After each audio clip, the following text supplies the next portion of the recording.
नमस्ते मित्रांनो, sunrise maths academy मध्ये मी तुमचं सगळ्यांचं स्वागत करतो. आणि आज आपण भूमितीकडे वळतोय, गणित भाग 2 कडे वळतोय. आपण त्यामधील पहिलं प्रकरण सिमिलॅरिटी म्हणजेच समरूपता याविषयी आपण अभ्यास करणार आहोत. ओके, तर आपण यामध्ये पहिला जो घटक आहे तो दोन त्रिकोणांच्या क्षेत्रफळांचे गुणोत्तर, कोणते त्याचे गुणधर्म आहेत हे आपण आज अभ्यासायचं आहे. हे चारही नियम आहेत तिथे लिहिलेले आहेत, पहा थोडक्यात लिहिलेले आहेत. आणि हे कसे समजावून घ्यायचे, अगदी क्लुप्तीने समजावून घ्यायचे, लक्षात राहत नाही, लक्षात कसं ठेवायचं हे मी तुम्हाला सांगणार आहे. तर बीजगणितातील एक क्रिया पहा कोणती आहे. समजा मी इथे एक उदाहरण देतो. 5 गुणिले 7 केलं भागिले काहीतरी 3 गुणिले 5 केलं. पहा ही क्रिया 5 गुणिले 7 आणि 3 गुणिले 5. तर आपण याला अतिसंक्षिप्त रूप देताना, सोपं रूप देताना काय करतो, तर अंशाला आणि छेदाला एकाच संख्येने भागतो. मग यावेळेस हा 5 समान अंक आहे, हा 5 समान आहे अंक, यांचा भाग आपण लावताना 5 एके 5 आणि 5 एके 5 म्हणजे समान अंक आहे तो लोप होतोय, त्याचा भागाकार 1/1 म्हणजे 1 येतो. आणि 1 न या 7/3 ला गुणल्यावर 7/3च येतं. ओके, म्हणजे समान जे आहे त्याचा लोप होतो इथं, हे लक्षात घ्या. बरोबर. आणि हाच गुणधर्म लक्षात ठेवायचा आहे अगदी. आणि हे चारही गुणधर्म या नियमाने लक्षात ठेवायचे आहेत.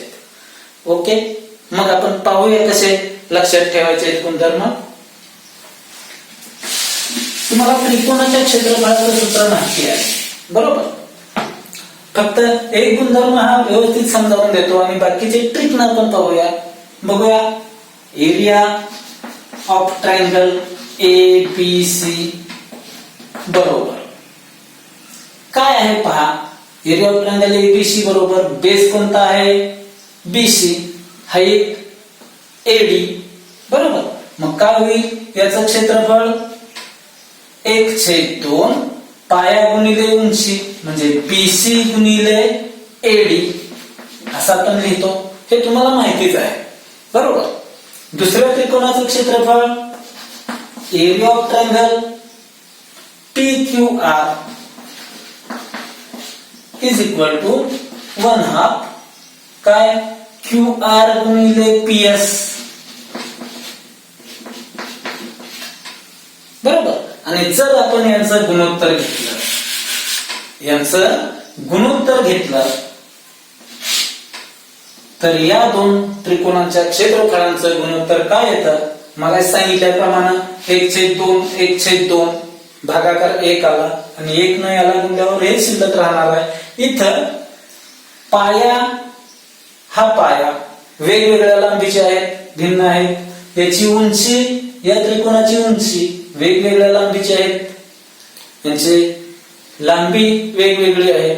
मग जेव्हा असं असतं तेव्हा दोन त्रिकोणांच्या क्षेत्रफळांचं गुणोत्तर हे त्यांचा पाया आणि संगत उंची यांच्या गुणाकाराच्या गुणोत्तरा एवढं असतं.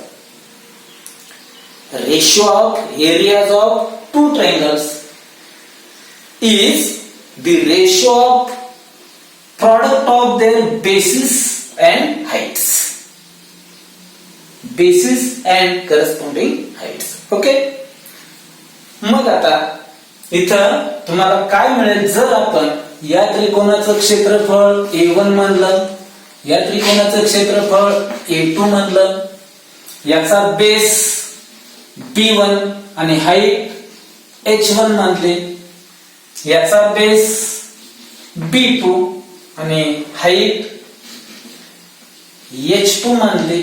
तर हे थोडक्यात कसं लिहायचं, तर A1/A2 इज इक्वल टू काय B1 into H1 B1 into H1 upon B2 into H2.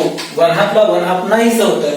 पहिला गुणधर्म काय, दोन त्रिकोणांच्या क्षेत्रफळांचं गुणोत्तर A1/A2 A2 बरोबर पाया आणि उंची, पाया ही भिन्न आहे दोन्हीचा आणि उंची ही भिन्न आहे, बोथ डिफरंट, तेव्हा काय असतं B1 इंटू H1 पाया आणि संगत उंचीचा गुणाकार भागिले पाया याचा B2 गुणिले H2. ओके, हा गुणधर्म लक्षात ठेवायचा. आणि आता फक्त ट्रिक्स सांगतो कशा आहेत पहा, बाकीच्या लक्षात ठेवायच्या. समजा हा पाया समान असेल, हा पाया समान असेल, ही लांबी आणि ही लांबी समान असेल, इथपर्यंतच असेल आणि हा असा त्रिकोण असेल. पहा पाया B1 बरोबर B2 असेल, बरोबर, हे समान असेल आणि उंची भिन्न आहे, पाया समान उंची भिन्न, बेसिस आर इक्वल, बरोबर. Then A1 upon A2 is equal to काय होईल, B1 इंटू H1 असणारच आहे आणि B2 इंटू H2 असणार आहे. मग पाया समान आहे म्हणजे हे समजा 5 असेल किंवा 7 असेल, ही लांबी आणि ही लांबी समान असणार आहे. 5 आणि 5 असेल, 7 आणि 7 असेल तर हे एकमेकांना नाहीच होणार आहे. मग काय राहणार आहे H1 अपॉन H2. ओके, म्हणजे पाया समान असताना bases are equal, then ratio of areas of two triangles is equal to काय, ratio of their corresponding heights. म्हणून A1 अपॉन A2 बरोबर पाया समान आहे, पाया समान नाहीसा होईल, लोप पावेल आणि राहणार काय, समान आहे ते घ्यायचं नाही, हीच ट्रिक आहे. समान आहे त्यांचा भागाकार एक, म्हणजे समान पाया घ्यायचा नाही, उंची घ्यायची H1 अपॉन H2, बरोबर.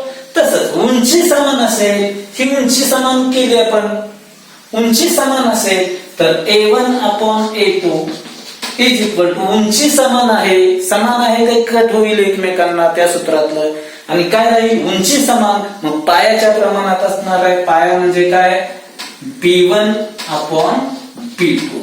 ओके, आणि इथं A1 अपॉन A2 बरोबर पाया ही दोन्हीचा समान, इथं पाया ही समान असणार आहे, उंची ही समान असणार आहे. अशा वेळेस काय होणार, B1 अपॉन B2 भागाकार 1 येईल, H1 अपॉन A2 भागाकार 1 येईल आणि हे गुणोत्तर एकाच 1 येतं. A1 अपॉन A2 बरोबर 1/1, म्हणजेच A1 गुणिले A1 बरोबर A2, म्हणजे या दोन त्रिकोणांची क्षेत्रफळ समान असतात, समान उंची समान पाया, both same, then areas of two triangles are equal. Okay, आणि याच्यावर आधारित आपण प्रश्न पाहणार आहोत. प्रॅक्टिस सेट 1.1 त्यामध्ये पहिलं उदाहरण आपण अभ्यासूया. काय आहे पहा, base of a triangle is 9 and height is 5. पहिला जो त्रिकोण आहे, म्हणजे मराठी मीडियम साठी कसा प्रश्न आहे पहा, एका त्रिकोणाचा पाया 9 आणि उंची 5 आहे, बरोबर. तसंच बेस ऑफ अनदर ट्रायंगल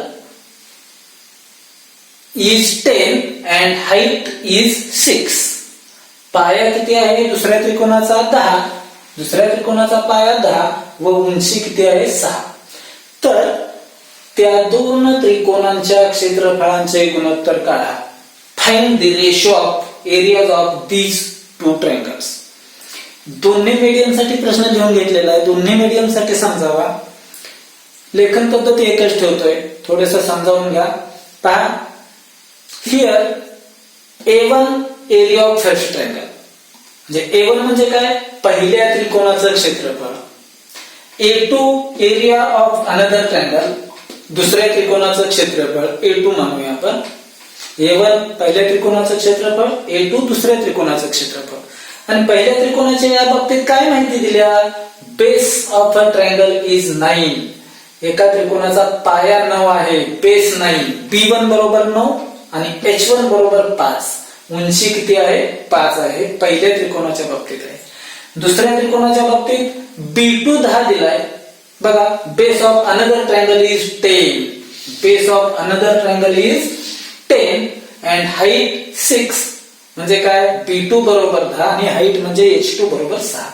मग आता A1/A2 बरोबर काय असतं B1 इंटू H1 किंवा दोन्ही भिन्न असतं तेव्हा B1 B2 भिन्न भिन्न आहेत, H1 H2 भिन्न भिन्न आहेत, म्हणजे या दोन्हींचा गुणाकार भागिले याचा पाय आणि उंचीचा गुणाकार म्हणजे B2 इंटू H2 बरोबर काय येईल पहा B1 इंटू H1 9 गुणिले 5 त्या किमती भरूया आपण 9 गुणिले 5 भागिले 10 गुणिले 6 10 गुणिले 6 इथे भाग काय घालवता येईल पहा 5 एके 5 आणि 5 दुने 10 इथे भाग जाईल अजून 3 भाग जातो 3 दुने 6 आणि 3 त्रिक 9 म्हणजे काय भागाकार आला पहा बरं A1/A2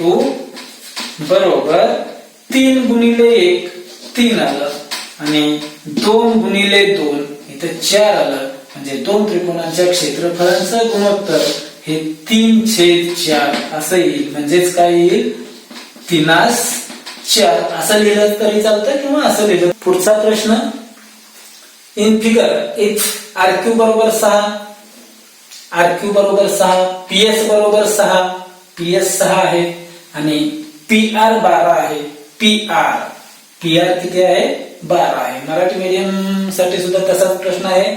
जर RQ बरोबर 6 PS बरोबर 6 आणि PR बरोबर 12 असेल तर QT बरोबर किती QT बरोबर फाइंड QT हे अंतर काढायचं आहे म्हणजे कोणतं QT हा जो लंब आहे याचं अंतर विचारलेलं आहे. म्हणजे प्रश्नामध्ये काय दिलेलं आहे आणि काय विचारलंय याचा नीट विचार करायचा आणि मग आपण ठरवायचं आहे. तर या आकृतीचं निरीक्षण केल्यानंतर दिसून येईल की PQR हा एक त्रिकोण आहे, त्याची ही बाजू वाढवलेली आहे, त्याच्यावर P मधून शिरोलंब टाकलाय म्हणजे त्या त्रिकोणाचा पाया हा होईल RQ आणि उंची ही होईल RQ पाया त्याची संगत उंची PS. अजूनही दुसऱ्या पद्धतीनं PR हा पाया होईल आणि संगत उंची QT होईल. म्हणून आपण इथं त्याचं क्षेत्रफळ दोन्ही पद्धतीने लिहू शकतो. म्हणून आन्सर म्हणूया आपण आणि एरिया ऑफ ट्रायंगल PQR बरोबर 1/2 1/2 बेस QR इंटू हाईट काय PS बरोबर याला आपण 1 म्हणूया बरोबर. आणि दुसऱ्या पद्धतीनं एरिया ऑफ ट्रायंगल PQR तोच is equal to 1/2 base PR into height QT याला आपण सेकंड इक्वेशन म्हणूया. आता याचा विचार केला तर लेफ्ट हँड साइड म्हणजे डावी बाजू कशी आहे समान आहे, याचा अर्थ उजवी बाजू समान असणार आहे म्हणजे हे 1/2 म्हणून काय म्हणूया आपण बाय किंवा 1 आणि 2 वरून मराठी मीडियम वाल्याने म्हणायचं bye 1 and 2 we get 1/2 QR into PS is equal to 1/2 PR into QT. Okay. त्यानंतर 1/2 निघून जाईल, हे इकडे आल्यानंतर 2/1 होईल निघून जाईल आणि यामध्ये आपण आता किमती भरूया. QR किती आहे QR 6 आहे, 6 इथे ठेवलं जाईल. PS किती आहे PS सुद्धा 6 आहे बरोबर. PR किती आहे PR 12 आहे गुणिले QT किती QT काढायचं आहे QT इथे ठेवा आणि हे 12 इकडे आणा. 6 गुणिले 6 6 36 होईल भागिले 12 बरोबर QT. मग QT बरोबर किती आलं 12×3=36 QT बरोबर 12×3=36 12×3=36 QT बरोबर 3 एकक. पाचवा प्रश्न पाहूया. एकूण 5 प्रश्न आहेत यात. आपला हा 5 पैकी तिसरा प्रश्न चाललाय, पुस्तकातला 5वा क्रमांक. In figure PQ perpendicular BC, PQ perpendicular BC हे वाचायचं आणि आकृतीत पाहायचं आणि मग प्रश्न समजावून घ्यायचा. Okay. AD perpendicular BC, AD perpendicular BC म्हणजे हे दोन काय आहेत, PQ लंब BC, AD लंब BC. PQ आणि AD हे त्या BC या पायावर टाकलेले दोन लंब आहेत. आता या आकृतीचं निरीक्षण केलं तर तुम्हाला अनेक त्रिकोण यात दिसतील. हा एक त्रिकोण होईल, हा एक त्रिकोण होईल, हा छोटासा एक त्रिकोण होईल, हा छोटासा एक होईल आणि हा मोठा एक होईल, हा छोटासा एक होईल. असे अनेक त्रिकोण आहेत. त्यापैकी 2-2 त्रिकोण घेऊन तुम्हाला प्रश्न विचारलेले आहेत, त्यांचं गुणोत्तर काढा. 2 त्रिकोण आणि त्यांचा भागाकार म्हणजे गुणोत्तर, आणि ते गुणोत्तर काढा असा प्रश्न इथं विचारलेला आहे. कोणते 2 नेमके त्रिकोण विचारलेले आहेत ते आकृतीत व्यवस्थित पाहायचं आहे. एवढी आपली नजर तीक्ष्ण पाहिजे. चांगली नजर ठेवून आपण त्याचं निरीक्षण करून अगदी व्यवस्थितपणे पाहायचं आहे. बघूया पहिला प्रश्न काय आहे. एरिया ऑफ ट्रायंगल PQB कुठं आहे पहा. PQB म्हणजे हा त्रिकोण आहे, हे लक्षात आलं पाहिजे. मी थोडस रंगवतो इथं. PQB आणि एरिया ऑफ ट्रायंगल PBC कुठं आहे पहा. PB आणि हा C इथपर्यंत म्हणजे हा त्रिकोण आहे. लक्षात आला का पहा. PBC हा त्रिकोण. या 2 त्रिकोणांचं निरीक्षण केल्यावर तुम्हाला असं दिसेल की या दोन्हींची ही लंब उंची आहे. PQ ही या त्रिकोणाची ही आणि या त्रिकोणाची सुद्धा ही लंब उंची आहे. याचा अर्थ हे समान उंचीचे त्रिकोण आहेत. समान उंची मग त्रिकोणांचं क्षेत्रफळ त्यांचं गुणोत्तर कसं असणार आहे. उंची समान नाहीशी होईल आणि पायाच्या प्रमाणात असणार आहे. ओके. म्हणून एरिया ऑफ ट्रायंगल PQB आपण एरिया ऑफ ट्रायंगल PBC म्हणजे याचा पाया कोणता असणार आहे. B1 अपॉन B2 असा असणार आहे. म्हणजे तो कोणता असणार आहे. B1 upon B2. B1 याचा पाया BQ अपॉन याचा पाया कोणता असणार आहे. BC. ओके. कारण का समान उंचीचे त्रिकोण बरोबर. हाइट्स आर इक्वल बरोबर, म्हणून आपण असं लिहू शकतो. Heights are equal. लक्षात आलं. त्यानंतर आता हे काय लिहिण्याची गरज नाही, नुसतं एवढं लिहिलं तरी चालतंय. आता दुसरा PBC ट्रायंगल PBC कुठं आहे तो पाहायचा. PBC हा त्रिकोण लक्षात आला पाहिजे. मगाचाच आहे हा PBC आणि दुसरा कोणता आहे ABC म्हणजे ABC. हे आपण जर असं पेन्सिल फिरवायला शिकलो ABC तर लगेच लक्षात येतं. PBC आणि ABC हे BC या एकाच पायावर समान आहेत. म्हणजे इथे काय आहे पहा. Basis are equal. मराठी मुलांनी लिहायचं पाया समान आहे बरोबर. म्हणून त्यांचं क्षेत्रफळांचं गुणोत्तर हे उंचीच्या प्रमाणात असणार, बेसिसच्या असणार नाही, उंचीच्या. म्हणजे काय उंची काय याची PQ भागिले याची उंची ABC ची काय आहे AD. एवढंच लिहायचं. तसंच आता त्रिकोण ABC हा मोठा त्रिकोण ABC. त्रिकोण ADC म्हणजे हा आला पहा ADC. मी तर जरा रंगवतो. ADC ABC चं क्षेत्रफळ भागिले ADC चं क्षेत्रफळ. आता ह्यांची उंची AD ही समानच आहे हे निरीक्षणानं कळालं पाहिजे.